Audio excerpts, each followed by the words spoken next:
আসসালামু আলাইকুম। Crown cement সকালের খবরে আমন্ত্রণ জানাচ্ছি আমি মোহাম্মদ ইফতেখার। আলোচিত সাবেক প্রধান বিচারপতি এবিএম খায়রুল হককে গ্রেফতার করেছে পুলিশ। সংবিধানের ত্রয়োদশ সংশোধনী বা তত্ত্বাবধায়ক সরকার ব্যবস্থা বাতিল সহ বেশ কিছু রায় দিয়ে তিনি বিতর্কের জন্ম দেন। ত্রাণ তহবিলের অর্থে চিকিৎসা করেও সমালোচিত হন তিনি। সকাল ৮টার দিকে ডিবি পুলিশ তাকে রাজধানীর ধানমন্ডির বাসা থেকে গ্রেফতার করে। ডিবির যুগ্ম কমিশনার মোহাম্মদ নাসিরুল ইসলাম গণমাধ্যমকে এই তথ্য নিশ্চিত করে বলেন, খায়রুল হকের বিরুদ্ধে একাধিক মামলা রয়েছে।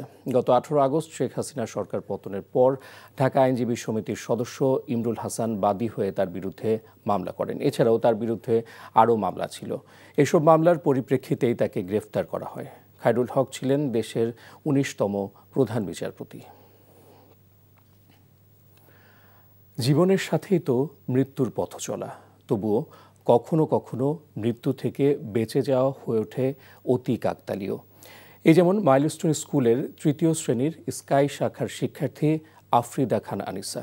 ৪ দিনের ছুটি শেষে বিমান দুর্ঘটনার দিনেই তার ক্লাসে ফেরার কথা ছিল। আনিসার ছুটির দরখাস্তটি ধ্বংসস্তূপে পেয়ে অনেকেই লিখেছেন, আরও একটি দিন ছুটি বাড়িয়ে নিলে হয়তো চির ছুটিতে যেতে হতো না তার। অজিত আইচের ক্যামেরায় হাসান মাহমুদের রিপোর্টে বিস্তারিত।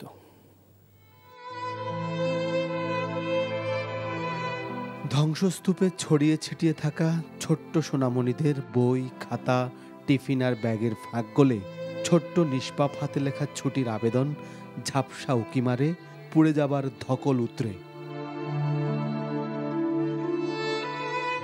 ১৬ থেকে ১৯ জুলাই ছুটি ছিল আফ্রিদা খান আনিসার। ঝাপসা হওয়ায় সে আবেদনপত্র পড়ে আক্ষেপ করে অনেকেই লিখেছিলেন, আহা, যদি আরও ২টো দিন ছুটি বাড়িয়ে নিতে। মাইলস্টোন স্কুলের যে কক্ষে প্রশিক্ষণ বিমানের আঘাতে কচি কচি প্রাণগুলো উড়ে গেছে দূর আকাশে, ৩য় শ্রেণীর সে শাখার নামও ছিল আকাশ, অর্থাৎ স্কাই। আনিসার ক্লাসমেটরা আর বেঁচে নেই, কিন্তু সেদিন স্কুলে না যেতে চেয়ে বেঁচে আছে আনিসাই।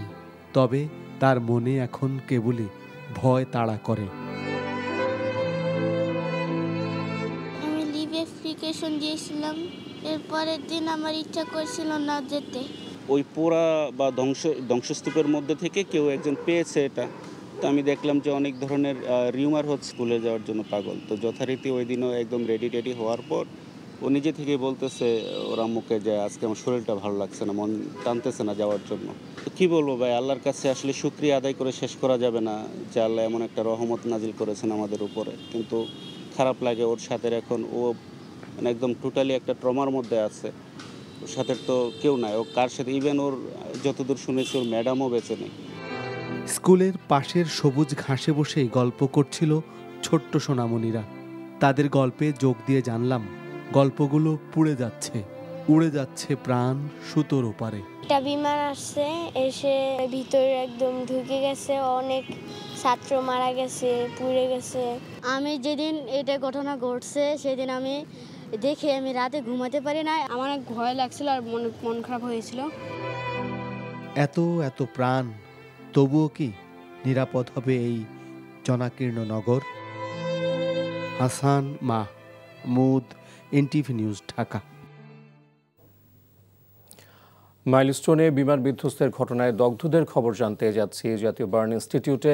সেখান থেকে যুক্ত হচ্ছেন সহকর্মী নাহিদ প্রিন্স। নাহিদ, দগ্ধদের শারীরিক অবস্থা সম্পর্কে জানান, আর ভারতীয় চিকিৎসকরা কি কাজ শুরু করেছেন?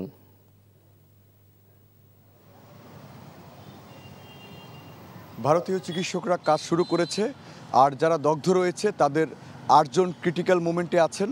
তারা বলছিলেন তাদেরকে আইসিইউতে রাখা হয়েছে, নিবিড় পর্যবেক্ষণ চলছে সেখানে। এছাড়া গুরুতর অবস্থায় ১৩ জন এখানে ভর্তি আছেন। তারা বলেছেন যে ৩টি ক্যাটাগরিতে ভাগ করে তাদের চিকিৎসা চলছে। সেখানে যারা উন্নত হচ্ছে আস্তে আস্তে তাদেরকে আইসিইউ থেকে সরিয়ে বেডে রাখা হচ্ছে। তো এসবই তারা বলছিলেন। এছাড়া ভারতের চিকিৎসক দল কিন্তু ঢাকায় এসেছেন গতকাল রাতে। যদি বলি যে এই যে মনোহর লোহিয়া ও সফদারজং হাসপাতাল থেকে ৪ জন বিশেষজ্ঞ ডাক্তার এবং নার্স তারা ঢাকায় এসেছেন। তারা পর্যবেক্ষণ করছেন, শারীরিক অবস্থার পর্যবেক্ষণ করছে। তারা বলছেন যে যদি আরও কিছু দরকার হয়, যদি আরও ডাক্তার দরকার হয় তাহলে তারাও ভারত সেই ব্যবস্থা করে দিবে। তাই যারা এসেছেন তারা খুবই অভিজ্ঞ এই বার্ন বিষয়ে, তারা বলছিলেন। এছাড়া তেমন কোনো মৃত্যু সংবাদ আপাতত নেই। যারা ভর্তি অবস্থায় আছেন তাদেরও চিকিৎসা চলছে ভালোভাবে।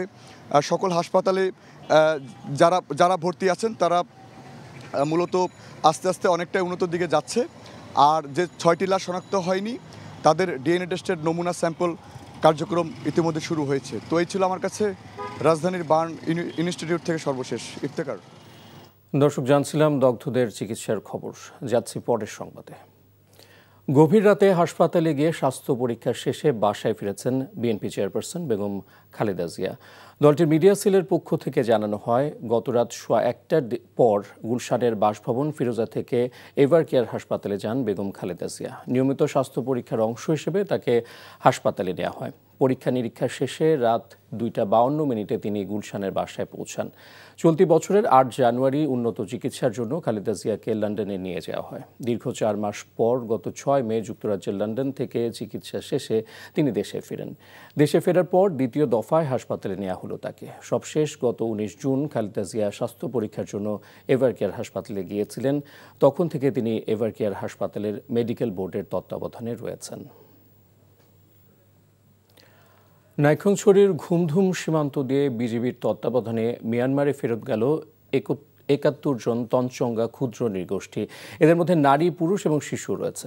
এক প্রেস রিলিজে বিষয়টি নিশ্চিত করেন বিজিবি 34 ব্যাটালিয়নের অধিনায়ক lieutenant colonel SM Khairul Alam. BGB জানায়, 22 জুলাই প্রথম দফায় 10টি পরিবার এবং 23 জুলাই দ্বিতীয় দফায় আরও 10টি পরিবার মিয়ানমারে ফিরে যায়। মিয়ানমারের রাখাইন রাজ্যে সেনা, বিদ্রোহী গোষ্ঠী ও আরাকান আর্মির মধ্যকার সংঘর্ষের ফলে 2023 সালের অক্টোবর থেকে চলতি বছরের ফেব্রুয়ারি মাস পর্যন্ত বেশ কিছু তঞ্চঙ্গা পরিবার বাংলাদেশে পালিয়ে এসেছিল। আন্তর্জাতিক।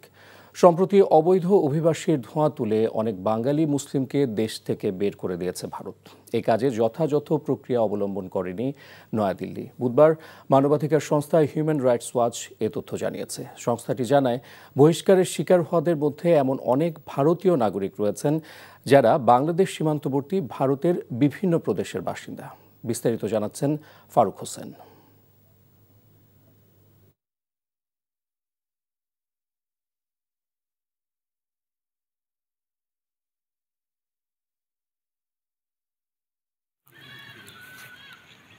শুধু মুসলিম হওয়ার কারণে শত শত ভারতীয়কে অবৈধভাবে বাংলাদেশে ঠেলে দিচ্ছে ভারত।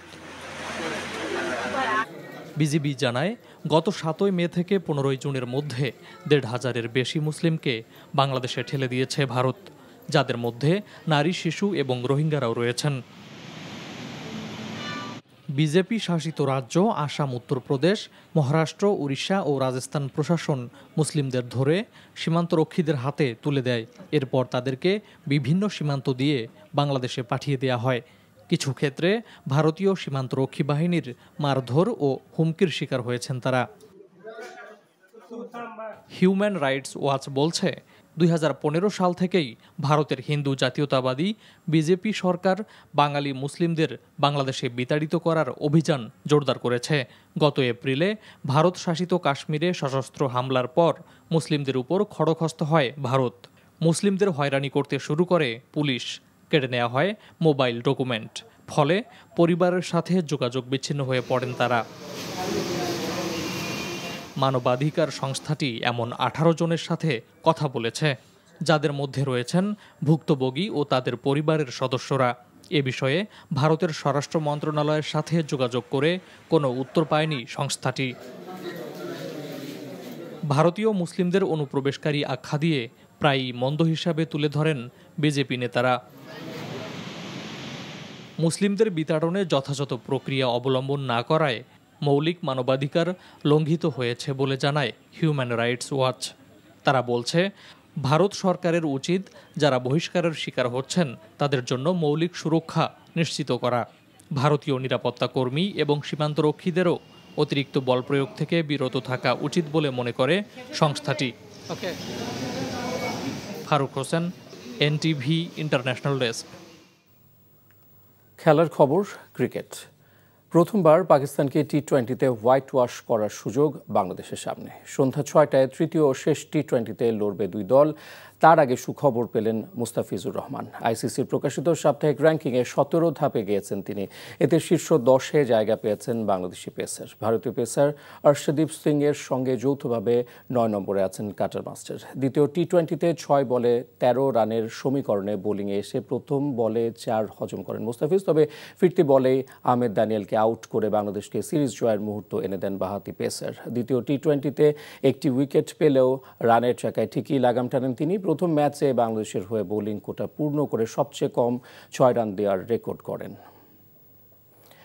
এশিয়ান ক্রিকেট কাউন্সিল এসিসির বার্ষিক সাধারণ সভা আজ অনুষ্ঠিত হবে ঢাকায়। প্রথমবারের মতো এসিসির সভার আয়োজক বাংলাদেশ। বয়কটের হুমকি দিলেও শেষ পর্যন্ত অনলাইনে যুক্ত হচ্ছে ভারত। এসিসি ও পাকিস্তান ক্রিকেটের প্রধান মহসিন নাকভি গতকাল ঢাকায় আসার মধ্য দিয়ে সব প্রস্তুতি সম্পন্ন করেন। শুধু ভারত নয়, শ্রীলঙ্কা ও আফগানিস্তানের অংশগ্রহণ নিয়ে শঙ্কা ছিল, তাদের নিয়েও শঙ্কা কেটে গেছে। 5 টেস্ট খেলুড়ে দেশ ও সহযোগী 20 দেশ সহ মোট 25 দেশ নিয়ে এই সভা হচ্ছে।